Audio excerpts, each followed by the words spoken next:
आप देख रहे हैं फेयर नोटबुक चैनल। पढ़ाई अब आसान फेयर नोटबुक के संग।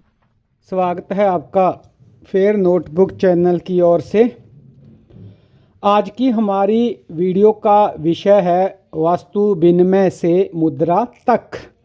यह पाठ हमें यह समझने में मदद करता है कि प्राचीन समय में लोग वस्तुओं का आदान प्रदान कैसे करते थे। इसमें वस्तु विनिमय प्रणाली से लेकर सिक्कों, कागजी मुद्रा और डिजिटल भुगतान तक जो मुद्रा के विकास की यात्रा है उसको बताया गया है।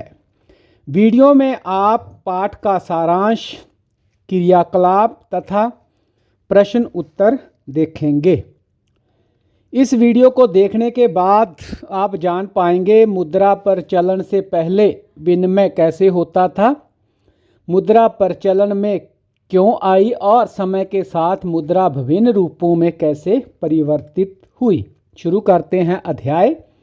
वस्तु विनिमय प्रणाली क्या है। वस्तु विनिमय प्रणाली बहुत पुरानी व्यवस्था है जिसमें लोग पैसे का इस्तेमाल किए बिना अपनी चीज़ों और सेवाओं का आदान प्रदान करते थे। प्राचीन समय में लोग अपनी ज़रूरत की चीज़ें पाने के लिए दूसरों की चीज़ें देते थे। उदाहरण के लिए, अगर किसी के पास अतिरिक्त अनाज है और उसे कपड़े चाहिए तो वह अनाज देकर कपड़ा ले सकता है। यह व्यवस्था तब चलती थी जब मुद्रा का आविष्कार नहीं हुआ था। दुनिया के कई हिस्सों में इसके प्रमाण मिलते हैं। लोग कौड़ियों, पशु, नमक, चाय की पत्ती, तंबाकू, कपड़ा, गाय बकरी जैसे पशुधन, बीज और अन्य चीज़ों का इस्तेमाल विनिमय के लिए करते थे। कुछ जगह पर अजीब चीज़ें भी मुद्रा की तरह इस्तेमाल होती थी, जैसे प्रशांत महासागर के याप द्वीप पर बड़े बड़े पत्थर की डिस्क जिन्हें राई पत्थर कहते थे, मैक्सिको में तांबे के चाकू जैसे सिक्के और सोलोमन द्वीप पर पक्षियों के लाल पंखों से बनी कुंडलियाँ। आज हम सिक्के, नोट, मोबाइल या कंप्यूटर से खरीदारी करते हैं, लेकिन पहले सब कुछ सीधे बदल कर होता था। यह प्रणाली सरल लगती है लेकिन इसमें कई मुश्किलें थी। मुद्रा की आवश्यकता क्यों पड़ी। वस्तु विनिमय प्रणाली में बहुत सारी समस्याएं थीं, इसके लिए मुद्रा की ज़रूरत पड़ी। कल्पना कीजिए, आप एक किसान हैं और आपके पास सिर्फ एक बैल है। आपको जूते, स्वेटर, दवाइयाँ चाहिए। बैल देकर इन सब को कैसे लेंगे। पहले किसी को बैल पसंद आने वाला व्यक्ति ढूंढना पड़ेगा, फिर बैल के बदले गेहूं लेना पड़ेगा, फिर गेहूं लेकर अलग अलग जगहों पर जूते, स्वेटर और दवाई बदलनी पड़ेगी। हर बार तय करना मुश्किल होता है कि कितना गेहूं कितने जूतों के बराबर है। बातचीत में बहुत समय लगता। बचा हुआ गेहूं सुरक्षित रखना पड़ता, लेकिन वह सड़ सकता है या चूहे उसे खा सकते हैं। अगर कोई व्यक्ति बैल के बदले सीधे जूते, स्वेटर और दवाई दे तो भी ऐसा व्यक्ति मिलना मुश्किल होता। इस तरह की मुश्किलों से बचने के लिए ही एक चीज़ की ज़रूरत थी जो सभी स्वीकार करें और आसानी से उसमें विनिमय हो सके। मुद्रा इसी ज़रूरत से आई जो वस्तुओं का मूल्य नापती है और भविष्य के लिए बचाई जा सकती है।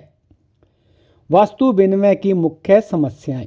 वस्तु विनिमय में सबसे बड़ी समस्या थी आवश्यकताओं का द्वि संयोग, यानी दोनों पक्षों को एक ही समय पर एक दूसरे की चीज़ होनी चाहिए थी। अगर एक व्यक्ति को बैल देना है और दूसरा बैल नहीं चाहता तो विनिमय नहीं हो सकता। दूसरी समस्या मूल्य का सामान्य माप नहीं होना।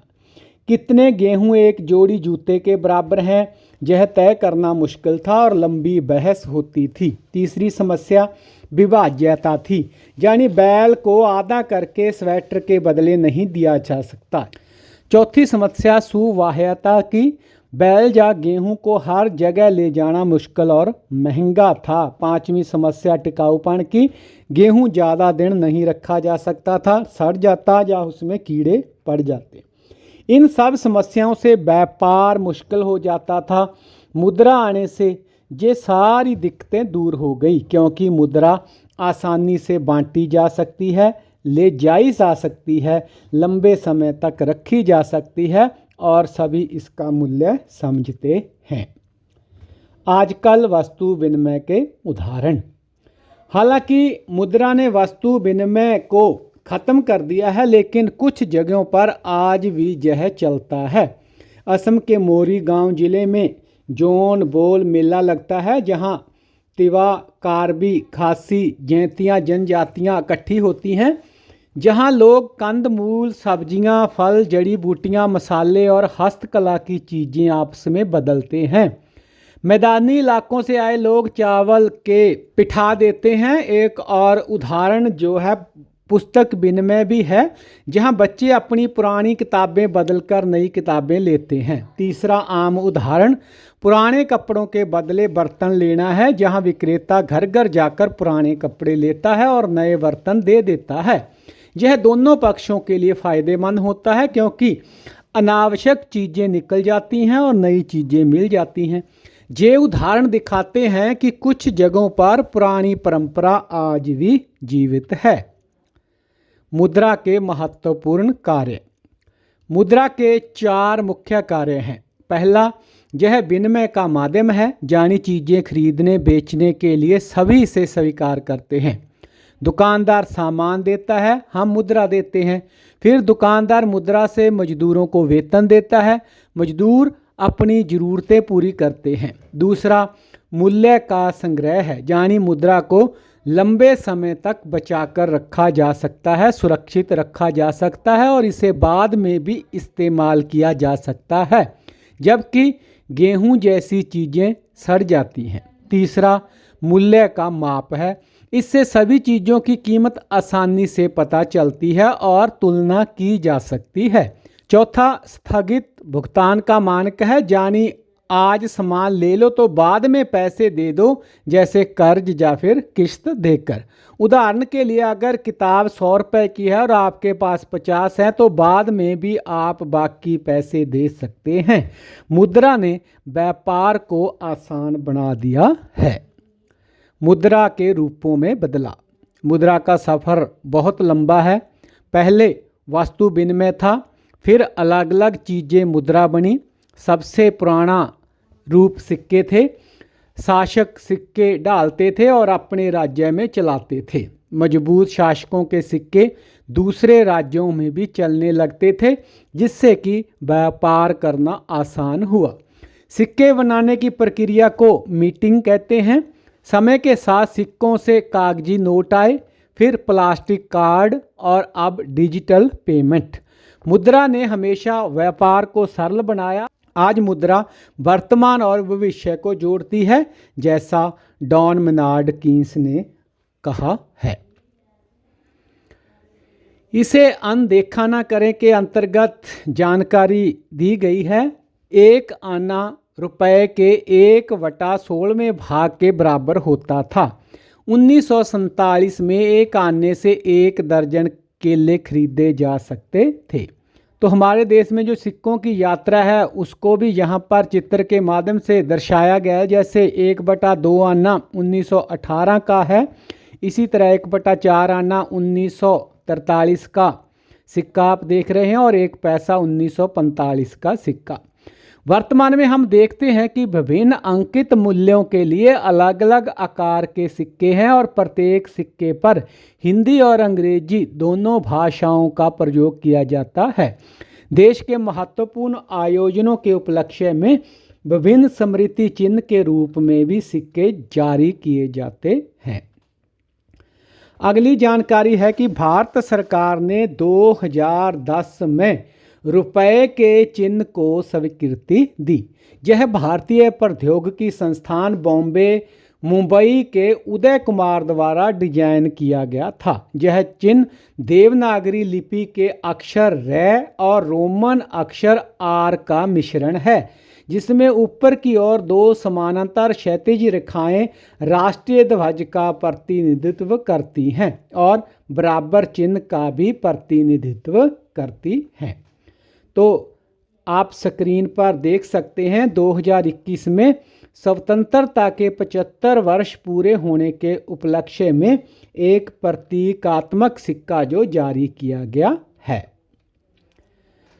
पाठ से हमने सीखा कि मुद्रा के अस्तित्व में आने से पहले वस्तु विनिमय प्रणाली प्रचलित थी। विनिमय को सुविधाजनक बनाने के लिए विभिन्न प्रकार की वस्तुओं का प्रयोग किया जाता था। वस्तु विनिमय प्रणाली की सीमाओं ने विनिमय के माध्यम के रूप में मुद्रा के विकास को प्रेरित किया। समय के साथ मुद्रा के अन्य रूप विकसित हुए, जैसे कवच, सिक्के और कागजी मुद्रा। यह विकास निरंतर चल रहा है क्योंकि हम भुगतान करने और प्राप्त करने के नए और आसान तरीके सृजित कर रहे हैं, जिसमें चित्र में दिखाया गया QR कोड भी सम्मिलित है। पाठ के प्रारंभ में जो प्रश्न दिए गए हैं उनके उत्तर इस प्रकार से हैं। मुद्रा प्रचलन से पहले विनिमय कैसे होता था? तो इसका उत्तर है, मुद्रा आने से पहले लेन देन सीधे वस्तु या सेवा के आदान प्रदान से होता था। इसे वस्तु विनिमय बार्टर सिस्टम कहते हैं। उदाहरण के लिए किसान अपने अनाज के बदले किसी कारीगर से बर्तन ले लेता था, या एक बढ़ई अपनी सेवा के बदले अनाज पाता था। इस प्रणाली के लेन देन तत्काल और प्रत्यक्ष होते थे, परंतु हर बार दोनों पक्षों की जरूरतें एक दूसरे से मेल खानी चाहिए थी। यही आवश्यकताओं का द्वि संयोग था। बार्टर का उपयोग दुनिया भर में प्राचीन काल से ही मिलता है और यह मुद्रा के पहले का सामान्य तरीका था। प्रश्न, मुद्रा प्रचलन में क्यों आई? तो इसका उत्तर है, बार्टर यानी वस्तु विनिमय प्रणाली में कई व्यवहारिक समस्याएं थी, जैसे कि डबल कोइंसिडेंट ऑफ वांट्स यानी दोनों पक्षों की जरूरतें मेल ना खाना, जिससे सही साथी मिलना मुश्किल था। दूसरा, विभाज्यता की समस्या। कुछ वस्तुएं छोटे हिस्सों में नहीं बांटी जा सकती थी और उससे ज़्यादा चीज़ें नहीं खरीदी जा सकती थी। टिकाऊपन की समस्या। अनाज या फल जल्दी खराब हो जाते थे, इसीलिए उन्हें लंबे समय तक संग्रह करके नहीं रखा जा सकता था। और मूल्य का सामान्य मानक न होना, जिससे कि वस्तुओं के बीच की तुलना कठिन होती थी। इन कारणों से लोगों ने एक सामान्य, स्वीकार्य और विभाज्य माध्यम की आवश्यकता महसूस की। यही मुद्रा का उदय हुआ। मुद्रा ने लेन देन को सरल, तेज और भरोसेमंद बना दिया। प्रश्न है कि समय के साथ मुद्रा विभिन्न रूपों में कैसे परिवर्तित हुई? इसका उत्तर है, मुद्रा का विकास चरणबद्ध रहा। Commodity money.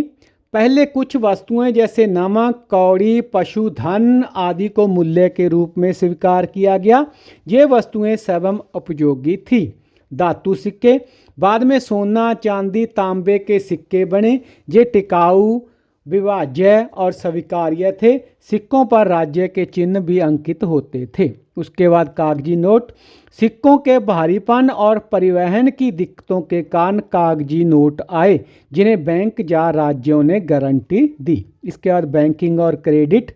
बैंक खाते, चेक, इलेक्ट्रॉनिक्स ट्रांसफ़र ने मुद्रा को और भी सुविधाजनक बनाया।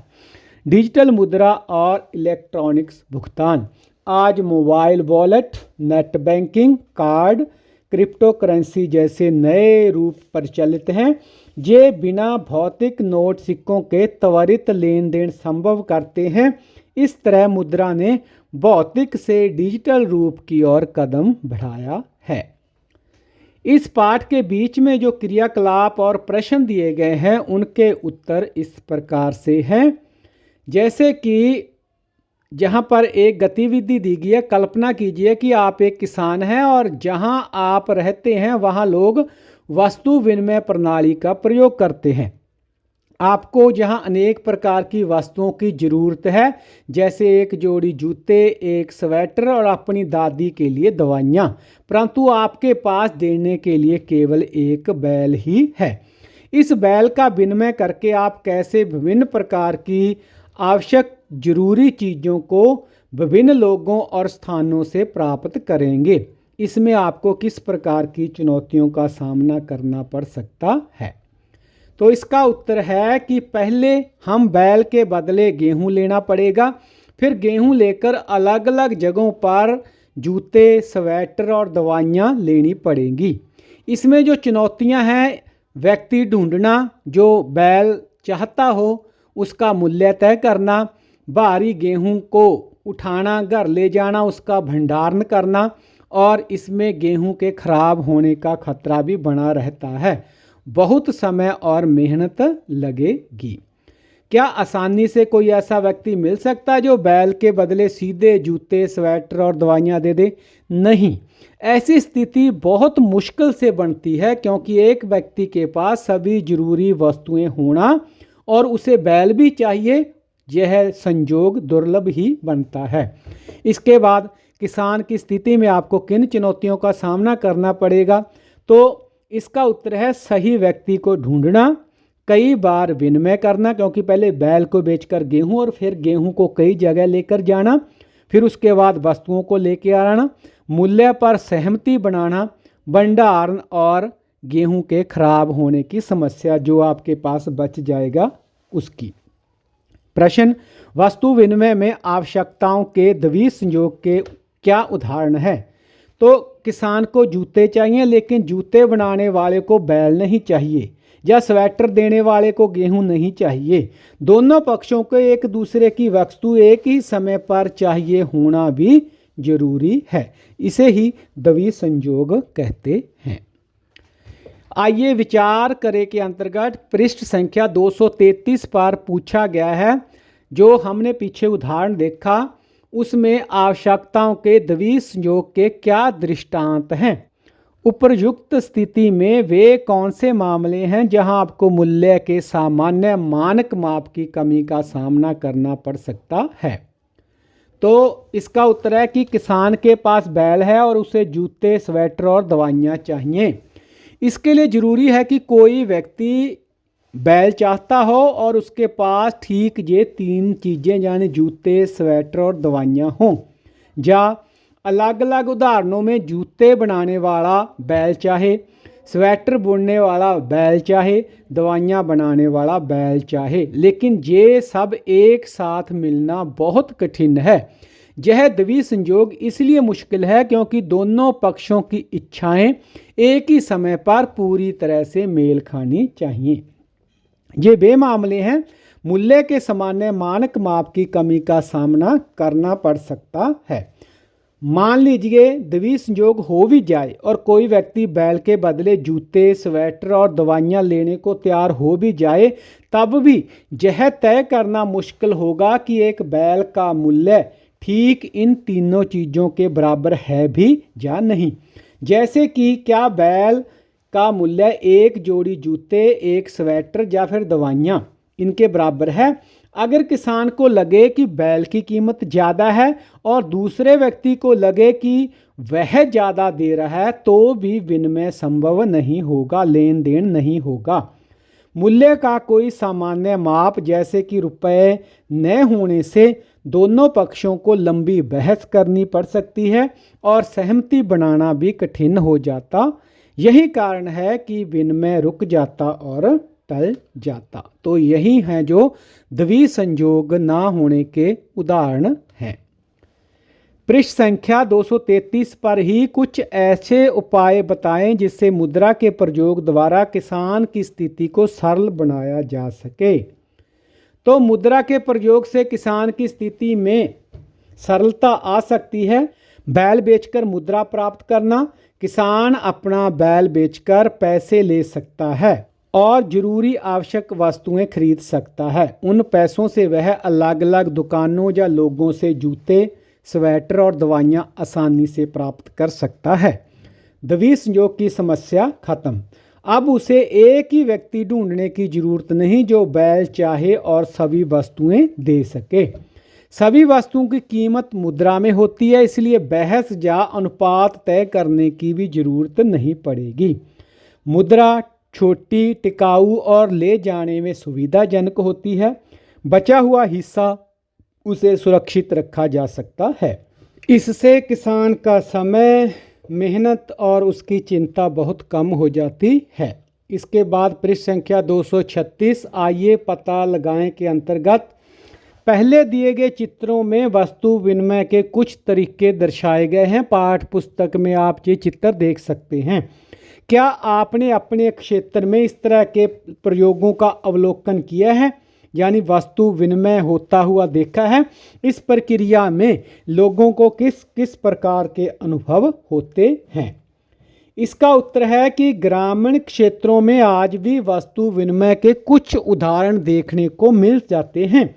बर्तन वाला घर घर जाकर पुराने कपड़े के बदले नए बर्तन देता है। चूड़ियाँ या छोटी वस्तुएं बेचने वाले अनाज या सब्जियों के बदले सामान लेते हैं। इसी प्रकार कुम्हार घड़े या दिए आदि के बदले गेहूं या अनाज आदि लेते हैं। गांव के मेलों में या छोटे बाजारों में कभी कभी किसान फसल के बदले दूसरी चीज़ें बदलते हैं। तो इसमें लोगों का अनुभव कैसा है? सकारात्मक। पैसे की तंगी में भी काम चल जाता है और आपसी सहयोग बढ़ता है। जो नकारात्मक अनुभव है उसमें सही मूल्य तय करने में झगड़ा, सही व्यक्ति ढूंढने में समय लगना या एक पक्ष को नुकसान महसूस होना। इसीलिए ज़्यादातर लोग अब मुद्रा को ही आसान तरीका मानते हैं। पृष्ठ संख्या 237 पर आइए विचार करें के अंतर्गत मान लीजिए आपको एक पुस्तक खरीदनी है और आपकी जेब में 50 रुपये हैं। आप अपने पड़ोस की पुस्तक की दुकान पर जाते हैं और वहाँ दुकानदार आपको पुस्तक की कीमत 100 रुपये बताता है। आपके पास आज पुस्तक खरीदने के लिए क्या विकल्प हैं? क्या आप दुकानदार को शेष भुगतान बाद में करने की अनुमति देने का अनुरोध करेंगे? तो इस क्रियाकलाप का संभावित उत्तर है कि यदि पुस्तक की कीमत 100 रुपये है और आपके पास केवल 50 रुपये हैं तो ये विकल्प हो सकते हैं। किसी से 50 रुपये उधार लेकर पुस्तक खरीदी जा सकती है या फिर पुस्तक को बाद में खरीदने का निर्णय भी लिया जा सकता है। दुकानदार से जो शेष 50 रुपये हैं वह बाद में देने की अनुमति भी ली जा सकती है, लेकिन यह दुकानदार की सहमति पर ही निर्भर करेगा। इसके बाद एक टाइमलाइन भारत में मुद्रा का विकास समय रेखा है जो चित्र 11.10 के नाम से दर्ज है। पाठ्य पुस्तक में भी है और स्क्रीन पर भी आप इसे देख रहे हैं। तो इस मुद्रा के विकास पर आधारित ही गतिविधि है। पृष्ठ संख्या 237 पर के चित्र में दी गई समय रेखा को देखें। आपने मुद्रा में क्या क्या बदलाव देखे हैं? तो इस चित्र को देखने के बाद हम कह सकते हैं कि चित्र में समय रेखा है जो वो भारत के मुद्रा के विकास को दर्शाती है। इसमें मुद्रा के कई चरण दिखाए गए हैं, जैसे कि 6000 सामान्य संवत पूर्व वस्तु विनिमय। लोग अपनी वस्तुएं जैसे अनाज सीधे दूसरे वस्तुओं से बदलते थे। इसके बाद प्राचीन काल में कौड़ियों का मुद्रा के रूप में इस्तेमाल होने लगा, यानी कि 6000 सामान्य संवत पूर्व और 1000 सामान्य संवत पूर्व के बीच में। उसके बाद 1000 सामान्य संवत पूर्व से 600 सामान्य संवत पूर्व तक धातु के सिक्के, जिसमें लोहे, चांदी, सोने और तांबे के सिक्के थे, वो प्रचलन में आए। 1861 में सरकारी कागजी मुद्रा नोट बनाने की परंपरा शुरू हुई। 1980 में डिजिटल मुद्रा के रूप में डेबिट कार्ड और क्रेडिट कार्ड आए। 2016 में यूपीआई जैसे तेज भुगतान के तरीके शुरू हुए, जिसे डिजिटल भुगतान कहा गया। तो हम कह सकते हैं कि समय के साथ मुद्रा वस्तुओं से फिर कौड़ियों पर आई, कौड़ियों के बाद धातु के सिक्के प्रचलन में आए, उसके बाद कागजी मुद्रा, फिर प्लास्टिक कार्ड जिनमें डेबिट क्रेडिट कार्ड है, और अब पूरी तरह से डिजिटल भुगतान की और मुद्रा जो है वो बड़ी है। ये बदलाव लेन देन को ज़्यादा सुविधाजनक, तेज और सुरक्षित बनाते गए हैं। पृष्ठ संख्या 239 पर चित्र 11.12 जो कि पुडुकोट्टाई तमिलनाडु में है, वहाँ से प्राप्त हुए हैं। तो इन सिक्कों पर रोमन राजाओं की आकृति उकेरी हुई मिली है। इस तरह की जानकारियों के द्वारा हम क्या निष्कर्ष निकाल सकते हैं? तो हम कह सकते हैं कि प्राचीन भारत और रोमन साम्राज्य के बीच व्यापारिक संबंध थे। ये सिक्के रोमन सम्राटों की आकृतियों वाले हैं, जो दिखाते हैं कि दक्षिण भारत यानी तमिलनाडु का जो क्षेत्र है वहाँ रोमन सिक्के प्रचलित थे और उनकी नकल स्थानीय रूप में ढाली जाती थी। व्यापार की समृद्धि। रोमन व्यापारी भारत से मसाले, रेशम और मोती आदि खरीदते थे और बदले में सोने के सिक्के देते थे। इतनी बड़ी संख्या में रोमन सिक्के मिलना बताता है कि व्यापार बहुत बड़ा और नियमित रूप से होता था। अंतर्राष्ट्रीय मुद्रा का प्रयोग। ये सिक्के भारत में मुद्रा के रूप में स्वीकार किए जाते थे, जिससे दूर दूर के देशों के बीच आर्थिक संबंध मजबूत हुए। इससे पता चलता है कि प्राचीन भारत वैश्विक व्यापार का एक महत्वपूर्ण केंद्र था। पृष्ठ संख्या 241 आइए पता लगाएं के अंतर्गत एक सामूहिक परियोजना प्रारंभ करें जिसमें परिवार के सदस्यों, पड़ोसियों, दुकानदारों से पुराने सिक्के एकत्रित करें। उनकी विभिन्न विशेषताओं को लिखें। किस धातु से बने हैं, क्या वर्ष है, सिक्कों के शीर्ष और पृष्ठभाग पर आप क्या देखते हैं, अपने अवलोकनों से आप क्या अनुमान लगा सकते हैं, आपको कैसे पता चलेगा कि आपके अनुमान सही हैं। तो इस प्रकार की एक परियोजना तैयार करनी है। विभिन्न प्रकार के सिक्के, कई बार घर में भी कई प्रकार के सिक्के की कलेक्शन आपको मिल जाएगी, नहीं तो आपने दुकानदारों या बड़े बुजुर्गों से इनको इकट्ठा करना है एक बार देखने के लिए, परियोजना के लिए। फिर बेशक आप उन्हें वापस भी कर सकते हैं और अपने निष्कर्ष लिखने हैं।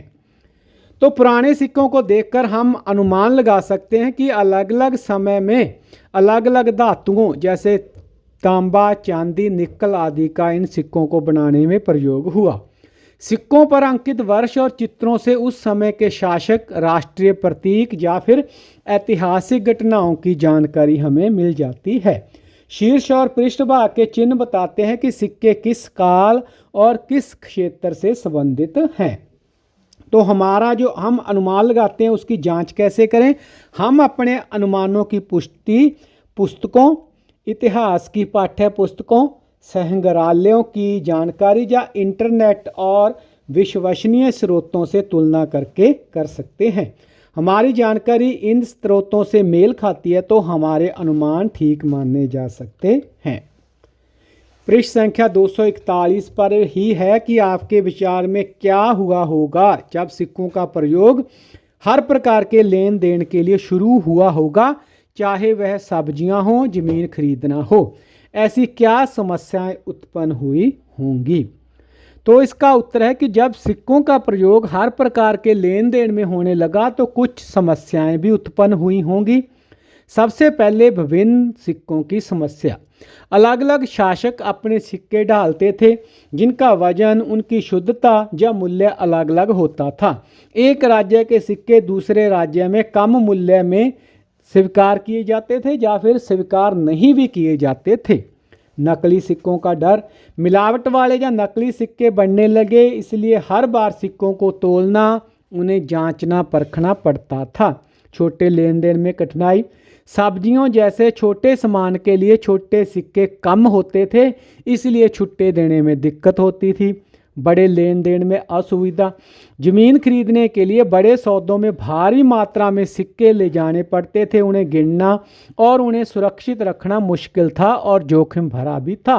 इन समस्याओं के कारण ही बाद में कागजी मुद्रा का आविष्कार हुआ, जो हल्की थी, आसानी से दूसरी जगह ले जाई जा सकती थी और बड़े मूल्य की होती थी। प्रश्न जो पूछा गया है पृष्ठ संख्या 242 पर के 50 रुपये और 100 रुपये के नोटों को देखें। क्या आप नोट के पृष्ठभाग पर दर्शाई गई भारत की सांस्कृतिक विरासत से संबंधित आकृतियों को पहचान पा रहे हैं? इनके बारे में और जानकारी प्राप्त करें। नोटों की सतह को छूकर महसूस करें। क्या दृष्टिबाधित लोगों के लिए नोटों पर अंकित मूल्य को पहचानने के लिए विशेष लक्षण हैं? तो इस क्रियाकलाप का उत्तर है कि 50 रुपये और 100 रुपये के नोटों के पृष्ठभाग पर भारत की सांस्कृतिक विरासत से जुड़ी आकृतियां दिखाई गई हैं। 50 रुपये के नोट पर हम्पी का रथ दर्शाया गया है, जो विजयनगर साम्राज्य की स्थापत्य कला का प्रतीक है। 100 रुपये के नोट पर रानी की वाव गुजरात में जो जगह है वह दर्शाई गई है, जो एक प्रसिद्ध सीढ़ीदार बावड़ी और यूनेस्को विश्व धरोहर स्थल है।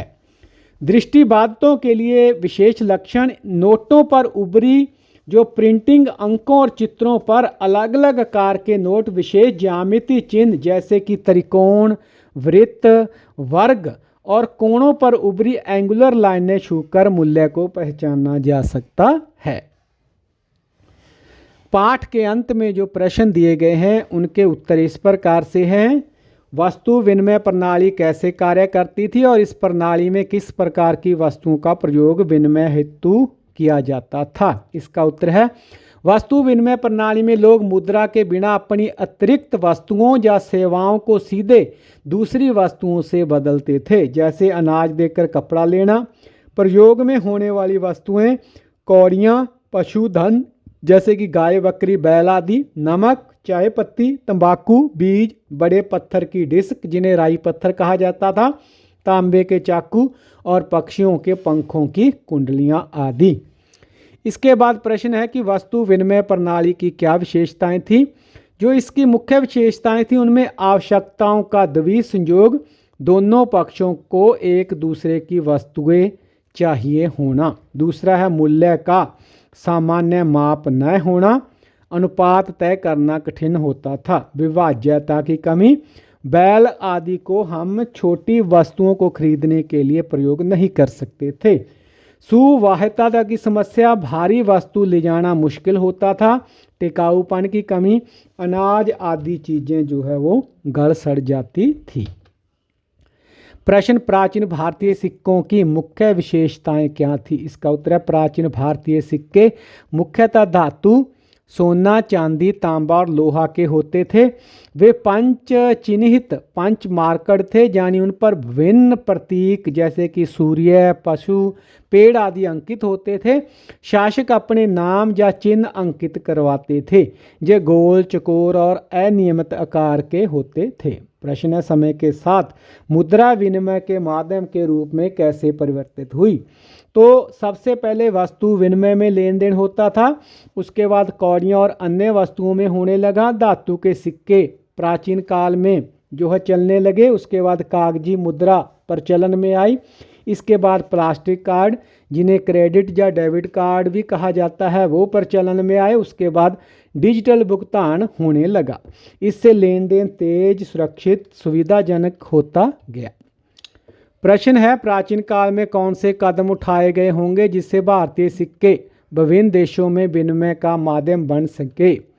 तो शासकों ने मानक वजन और शुद्ध धातु वाले सिक्के ढाले। मजबूत शासकों के सिक्के दूसरे राज्यों में स्वीकार होने लगे। व्यापारिक मार्गों, समुद्री और स्थलीय से सिक्के दूर दूर तक पहुँचे।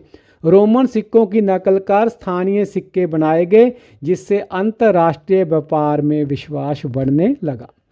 प्रश्न है कि अर्थशास्त्र की पंक्तियां पढ़ें, इससे आप मानवीय मूल्यों के बारे में क्या निष्कर्ष निकाल सकते हैं? तो उसके अनुसार एक पण का मूल्य लगभग 3 किलो अनाज यानी 4 बार भोजन के बराबर था। वार्षिक वेतन 60 पण था। पड़ोसी की सहायता न करने का दंड 100 पण था, जो लगभग 1.67 वर्ष के वेतन के बराबर है। इससे निष्कर्ष निकाला जा सकता है कि समाज में पड़ोसी की सहायता और मानवीय संबंधों को बहुत ऊंचा मूल्य दिया जाता था, जो धन से भी ज़्यादा महत्वपूर्ण थे। प्रश्न है कि नोटों की अवैध छपाई रोकने के लिए आरबीआई ने कौन से सुरक्षा उपाय किए हैं? तो जो मुख्य सुरक्षा उपाय हैं उनमें वाटर मार्क लगाना, महात्मा गांधी की छवि के रूप में सुरक्षा धागा दिया गया है नोटों में जो रंग बदलता है। इंटेलियो प्रिंटिंग यानी उभरे हुए अंक और चित्र नोटों पर अंकित किए गए हैं। माइक्रो प्रिंटिंग और ऑप्टिकली वेरिएबल इंक का प्रयोग किया गया है। फ्लोरोसेंट स्याही और सीरियल नंबर दिए गए हैं। दृष्टिबाधितों के लिए ऊपरी लाइनें और अलग अलग आकार की जो आकृतियां बनाई गई हैं, जैसे कि वृत्त, वर्ग और त्रिकोण आदि। प्रश्न है, अपने परिवार के कुछ सदस्यों और स्थानीय दुकानदारों से साक्षात्कार कीजिए। उनसे पूछें कि वे भुगतान करने या प्राप्त करने में नगद या यूपीआई में से किसको वरीयता देंगे और क्यों। तो इस क्रियाकलाप का उत्तर सबका भिन्न भिन्न हो सकता है, क्योंकि किसी को नगद भुगतान करना पसंद है, किसी को डिजिटल। लेकिन जो कॉमन सा बहुतायत उत्तर हमें मिलेगा उसमें परिवार के जो बड़े सदस्य हैं वो नगद को ज़्यादा वरीयता देते हैं। उनके अनुसार नगद लेन देन आसान है, इसमें इंटरनेट की ज़रूरत नहीं और यह विश्वसनीय है। जो नई पीढ़ी है, युवा सदस्य हैं, वो यूपीआई को वरीयता देते मिलेंगे। उनके अनुसार ये तेज है, सुविधाजनक है कि कैश ले जाने की ज़रूरत नहीं, ट्रांजैक्शन ट्रैक होता रहता है। जो छोटे दुकानदार हैं वो नगद लेना पसंद करते हैं। बड़ी दुकानों में यूपीआई से ज़्यादा भुगतान होता देखा गया है। इसी प्रकार अगर ग्रामीण और शहरी लोगों की तुलना करें तो ग्रामीण क्षेत्रों में आज भी नगद लेन देन ज़्यादा पसंद किया जाता है और शहर में यूपीआई से ज़्यादा लेन देन होता है। तो अधिकांश लोग यूपीआई को तेज, सुरक्षित और सुविधाजनक मानते हैं। कुछ नगद लेन देन को नेटवर्क और तकनीकी कारणों के कारण ज़्यादा पसंद करते हैं। इस पाठ पर आधारित कुछ अति महत्वपूर्ण प्रश्न और उनके उत्तर इस प्रकार से हैं। ये प्रश्न अक्सर ही आपसे परीक्षाओं में पूछे जाएंगे। प्रश्न है, मुद्रा से पहले लोग लेन देन कैसे करते थे। उसका उत्तर है, लोग अपनी वस्तुओं और सेवाओं का आदान प्रदान करते थे, जिसे वस्तु विनिमय प्रणाली कहा जाता था। इसमें वस्तुओं को सीधे बदलकर आवश्यकताएं पूरी की जाती थीं। प्रश्न है, वस्तु विनिमय प्रणाली का कोई उदाहरण दें। इसका उदाहरण है कि यदि किसी के पास अतिरिक्त रबड़ है और उसे पेंसिल चाहिए तो वह रबड़ देकर पेंसिल ले सकता था। इस तरह दोनों की आवश्यकताएं पूरी हो जाती थी।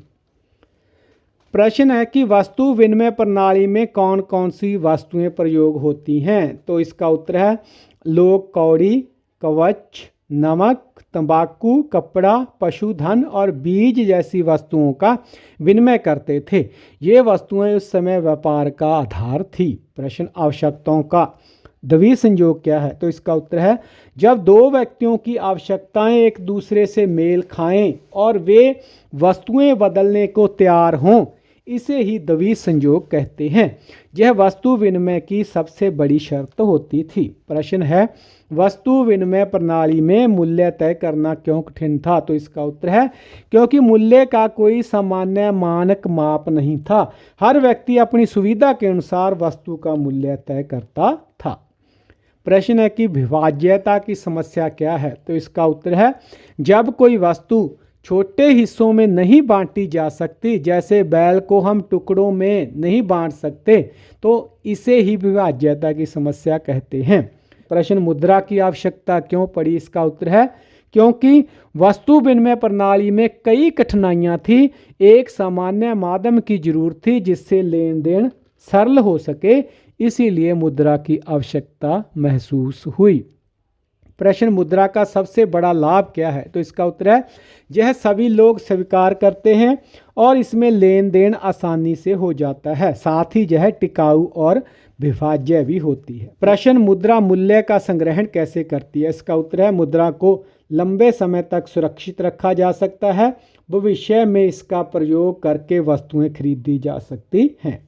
इसके बाद प्रश्न है, मुद्रा मूल्य का सामान्य मानक माप कैसे है। इसका उत्तर है, इससे वस्तुओं और सेवाओं की कीमत तय करना आसान होता है। साथ ही अलग अलग वस्तुओं की तुलना भी की जा सकती है।